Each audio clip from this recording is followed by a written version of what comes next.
Hello madlang people. So, nandito tayo ngayon sa Green Petal Salon. So, kakaibang pangalan ng salon.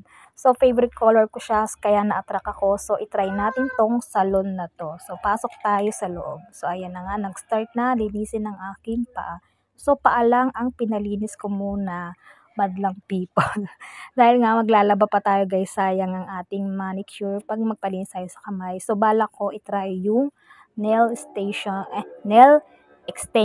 So, di ko pa na-experience. So, isi-experience natin yan, guys. Next na yan, bago tayo mag-graduation. So, paalang muna dahil nga gustong-gusto ko na siyang ipalinis.